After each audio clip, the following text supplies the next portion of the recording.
The following program is the work of the broadcast students at the British Columbia Institute of Technology. BCIT magazine features news stories from around the Lower Mainland which were produced over the last week. Responsibility for the content of the show rests completely with the students and their instructors.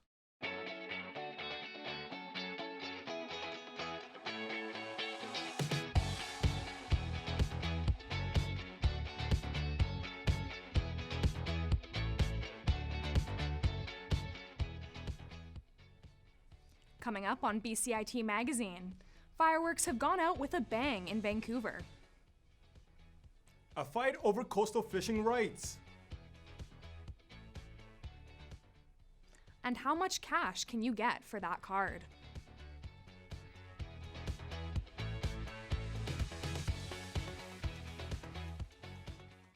Welcome to BCIT Magazine. I'm Samantha Serralio. And I'm Miko Cridland. Many Vancouverites say they still don't feel safe on public transit, even with a mask mandate. Reporter Robin Horner tells us why. It happened in a blur. A woman spits on a masked passenger, and she ends up on the ground outside a Vancouver bus.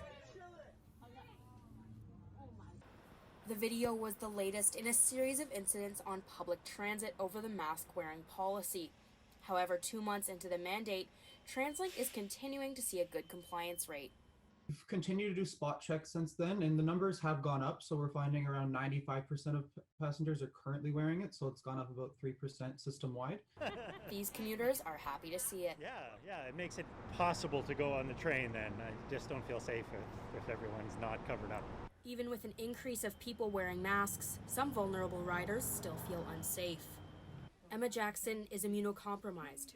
The 20-year-old Vancouverite has to take transit to and from work every day. She says the daily commute is rough. I do still, even though there is the mandatory mask policy put in place, I do notice that not everybody is wearing masks. In a survey, 157 of 158 people said masks should be mandatory on transit, and 132 respondents said they'd seen someone without a mask on transit. It feels like less than 10%. Translink says one issue is enforcement, as SkyTrain staff and security have taken an education-first stance to enforcing the rule. Well, right now we're taking an educational approach to the policy. So our staff are instructed to remind customers about the policy as they see fit, but not to enforce. Still, immunocompromised riders say everyone has a part to play in keeping us safe. When you're on transit or at least in public places, just remember who else is sharing that space with you. Translink says it hopes riders feel safe on transit, as this type of violence is something no one wants to see. Robin Horner in Burnaby for BCIT Magazine.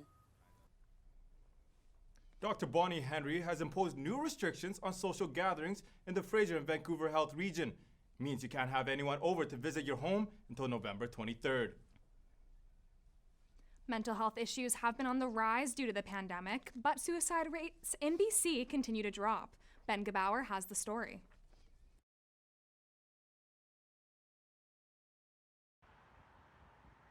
According to a recent coroner's report, suicide rates in BC have dropped by 7% since the start of the pandemic. Experts are observing this change through something called the come-together effect. It's most typically seen in times where there's a focus on society on doing something together or coming together in a common cause. So the most common in Western society would be around December with holiday season. We actually see suicide rates decrease a little bit. Dr. Black explains the initial societal response to COVID-19 was responsible for the drop, immediate financial support with a national emphasis on mental health. Unfortunately, this kind of unified reaction usually occurs after a suicide has happened. Black stresses the importance of empathy surrounding the issue. Those with personal experiences with suicide express how the pandemic has been an asset to their mental health. That it can definitely allow for more time to reflect and evaluate and just have some more space to do things that you actually enjoy rather than being dragged to work. The consequences of suicide lay heavy on any community. From young children to the elderly, the drop in numbers is a beautiful thing indeed. But as Dr. Black explains, it's not cause for celebration. I would like to preach some caution though, because suicide rates are not a good barometer of how people are doing generally. Suicide takes about 13 or 12 per 100,000 Canadians per year. Going forward, it's important to acknowledge these numbers may be temporary. After observing the correlation between societal unity and the dip in suicides, it's clear that this level of support for those struggling needs to become the norm, not just a reaction to tragedy. I'm Ben Gebauer in Burnaby for BCIT Magazine. There have been some important updates in the fight against COVID-19. Our reporter Ellie Willock joins us now with the details. There's some promising news in the search for a vaccine against COVID-19. American drug company Pfizer says its vaccine appears to be 90% effective in preventing people from contracting the virus. If approved by the US FDA, it may be available in Canada late next year. Back to you. Thanks, Ellie. Hundreds of people gathered in downtown Vancouver recently to show support for the Mi'kmaq Nation.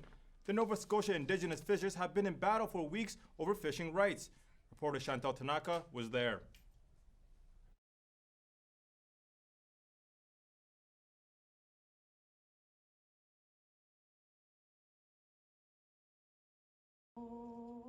Hundreds gathered outside the Vancouver Art Gallery for a socially distanced support rally for the Mi'kmaq fishers of Nova Scotia. When our Indigenous relatives are being attacked, when they need for us to stand up for them, then we stand together all across Turtle Island. Tensions with non-Indigenous fishers started when the Mi'kmaq asserted their treaty right to fish for lobster during the off-season.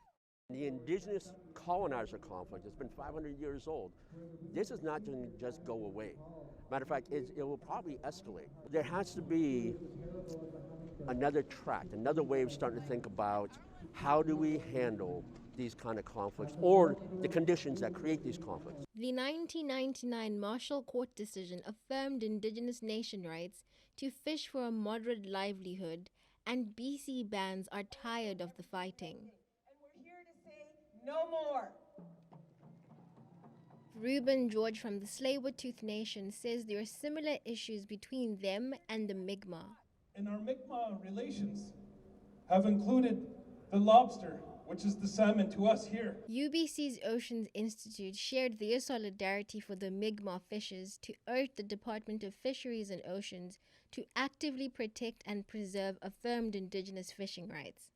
The federal government is not following through on those rulings to work out an amicable way forward and to communicate effectively with other fishers in the industry. Rally organizers asked everyone in attendance to wear a mask to protect them from COVID-19.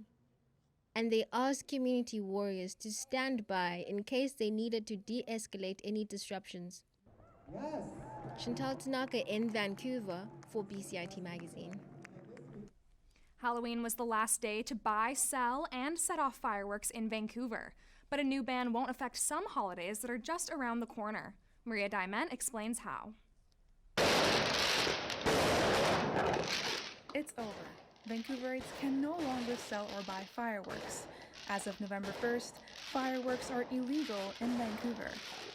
The problem is that after 13 years of the permitting system, we've definitely seen a decrease in the number of entries and a decrease in the amount of property damage, but it's not low enough to be acceptable. The ban was approved by City Council in 2019 after Vancouver's Fire Rescue Service has reported up to $500,000 in damage the week of Halloween.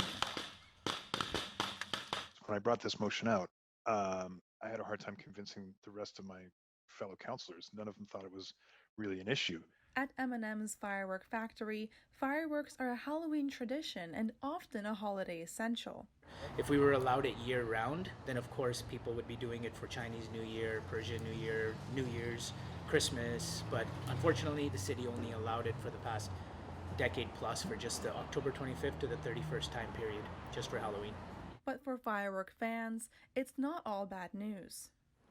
For special holidays and celebrations such as New Year's and Canada Day, a certified pyrotechnician would have to be called, and firefighters, police, and neighbors would have to be notified of when and where the fireworks would set off.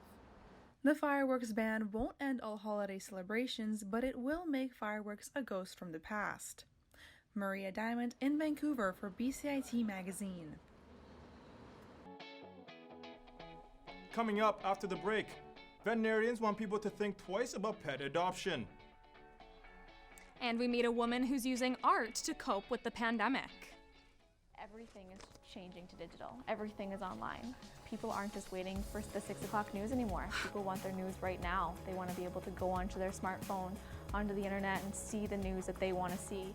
Vancouver is growing at, a really rapid rate, the Lower Mainland even, and with the tools that we're given here, we're able to cover all of that.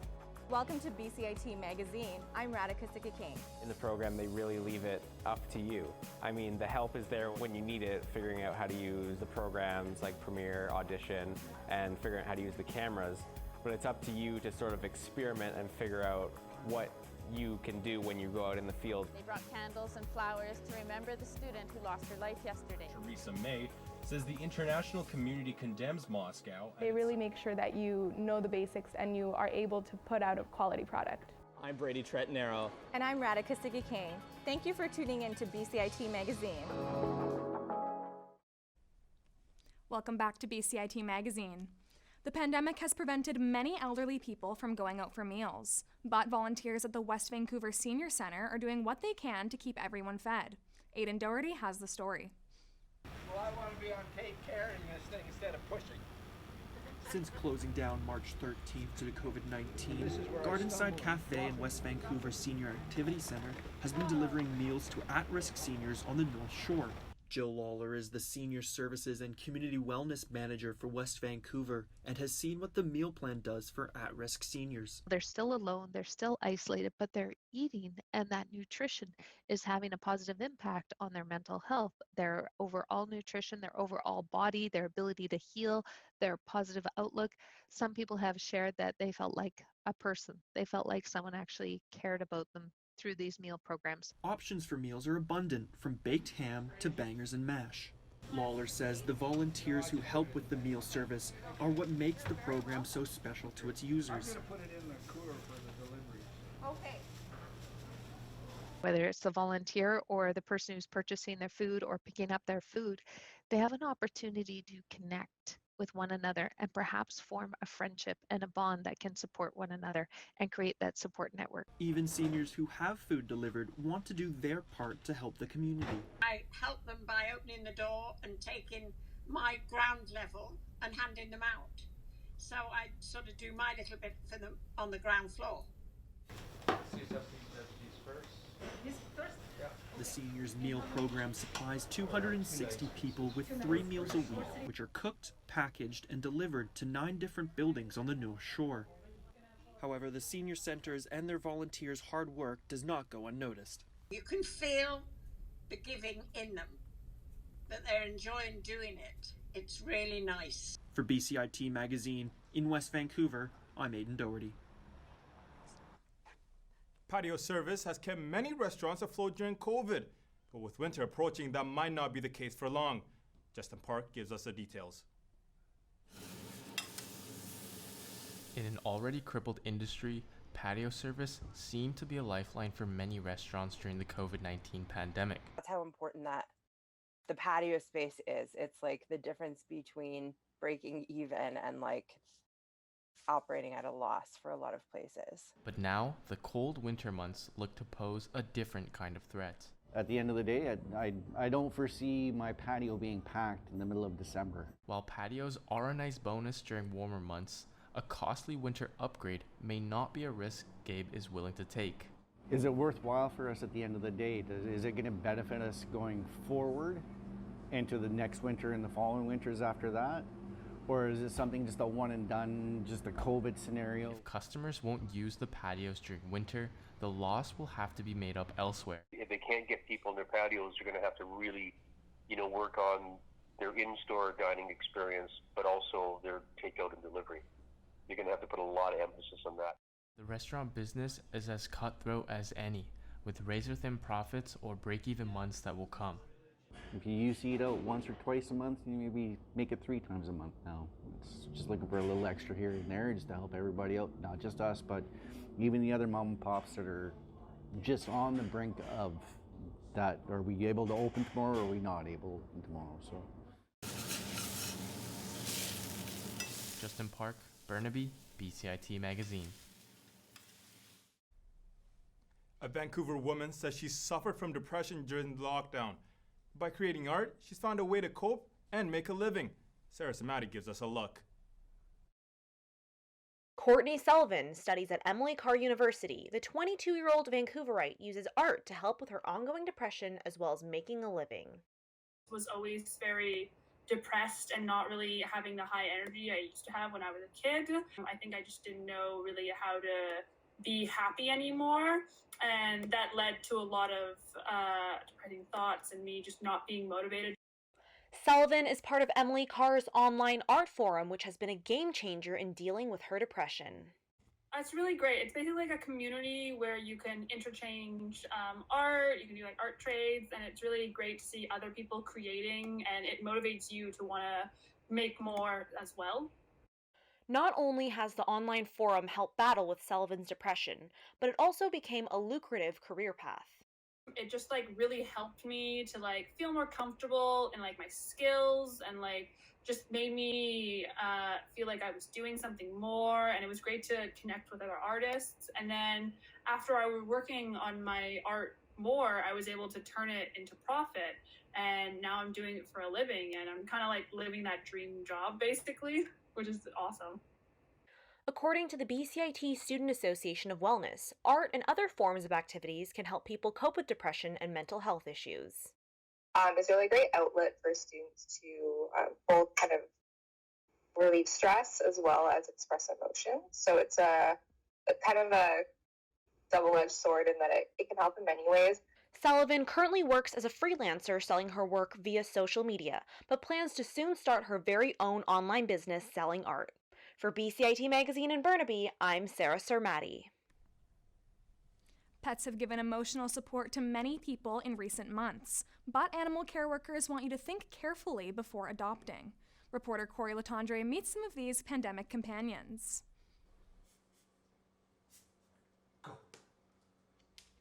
Meet Harley. Like many other pets, he was adopted during the COVID-19 pandemic. Irving Escobar brought him home to help fill the void brought on by early COVID phases and small social bubbles.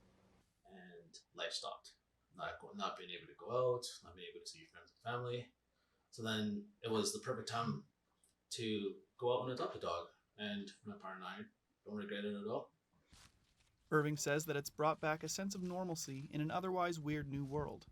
It's actually quite nice having someone or something to spend time with when you're by yourself. Forces you to go out, go for walks, try to get back to a normal life. Come on, Milo. Tara Sousa is a veterinary technician with the Burquitlam Animal Hospital and has seen the rise in adoptions of new pets up close since the pandemic began. Every day we're getting all these new puppies and kittens. Like, we've never had this before. I've been here 45 years. We've never had an influx of new patients like this. While getting animals out of shelters and into homes is a good thing, animal care workers like Tara are worried about a possible influx in pet surrenders. It is a real concern of ours when we see all these animals coming in that people have got during this crisis, that they won't be able to continue to take care of them and keep them. Traditionally, in January and February is when we see the most animals given back up to shelters. Now, animal care workers are hoping that as things get back to normal in 2021, they don't see as sharp of an increase in surrenders like they did in adoptions this year. Cory Letendre, in Coquitlam, for BCIT Magazine. Going live in 3. Coming up after the break, BCIT is allowing students to study on campus once again. And we find out how the Vancouver Whitecaps are dealing with the pandemic. Going live in 3, 2, 1.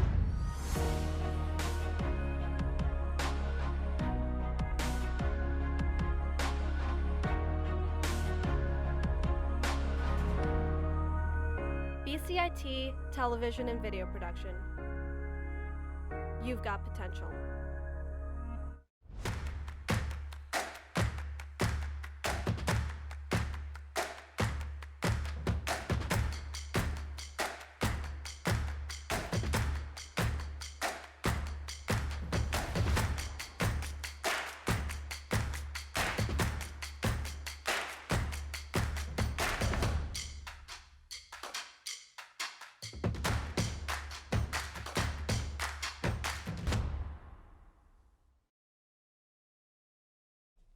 COVID-19 safety rules have kept many post-secondary students at home, but BCIT is welcoming students back with new study areas to keep them safe. Stephen Lowe takes us on a tour.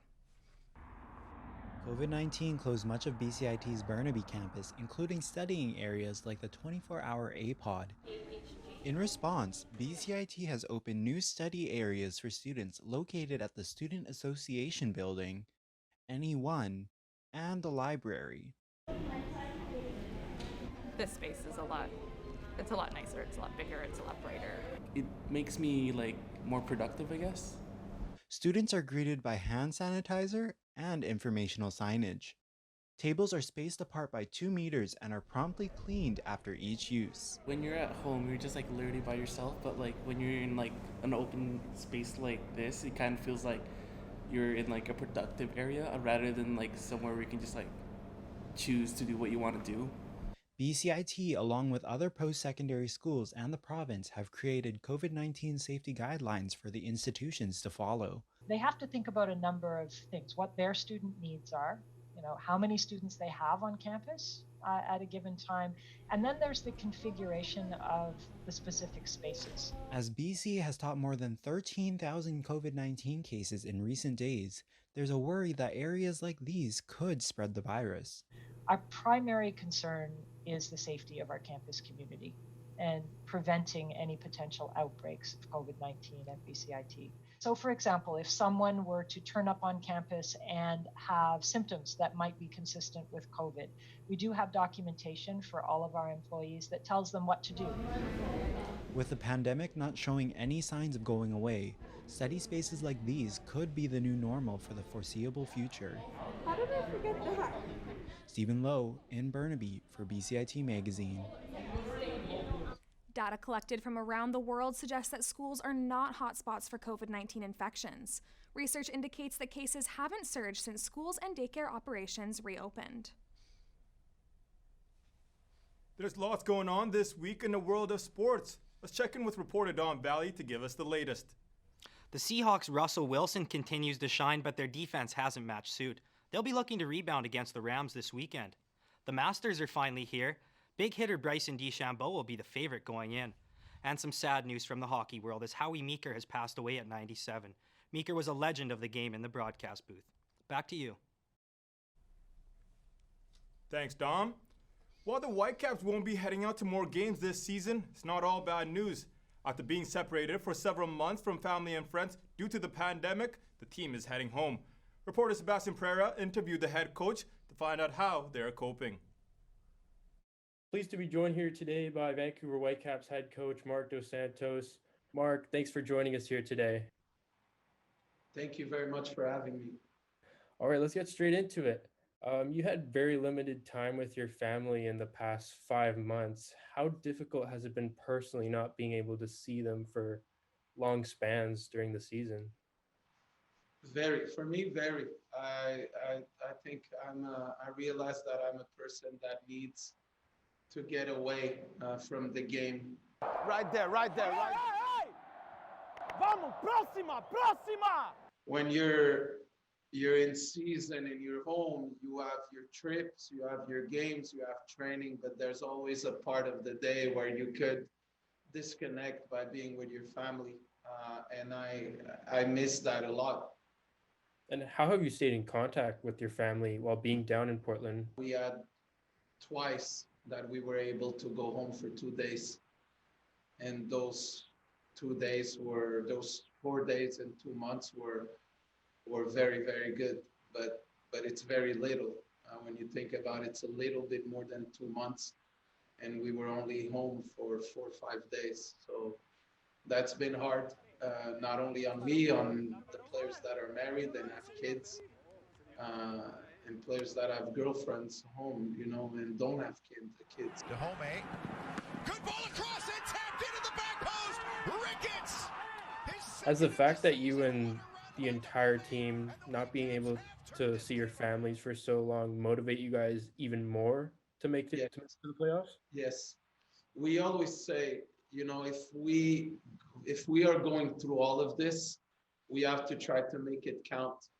All right, Mark, thanks so much for joining me here on the BCIT magazine. Have a good day. Thank you so much. Thank you very much, guys. While some sports have been sidelined during the pandemic, the trading card market is scoring new fans. Reporter Bahul Sharma tells us about some of the hottest cards on the market.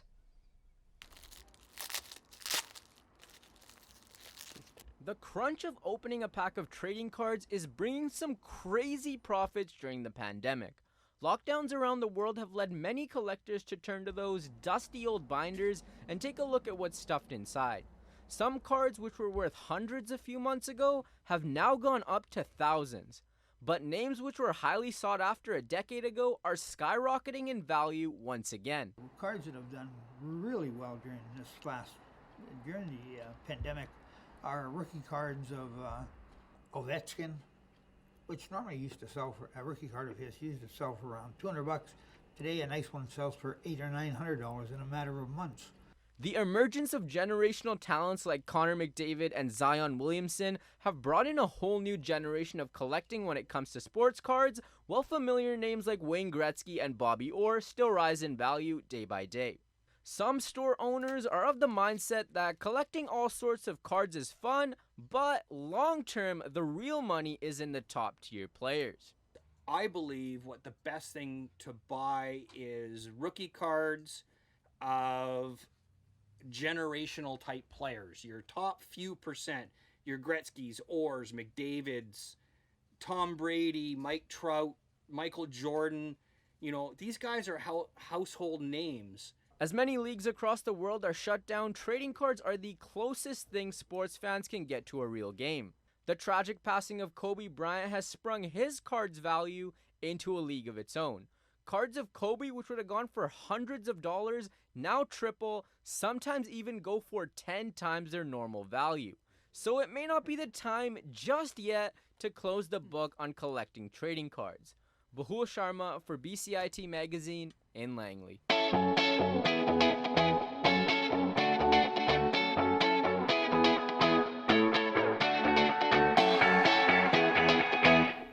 That was BCIT Magazine. Don't forget to protect others and wear your mask. I'm Samantha Serralio. And I'm Miko Cridlin. Thank you for watching and have a good weekend.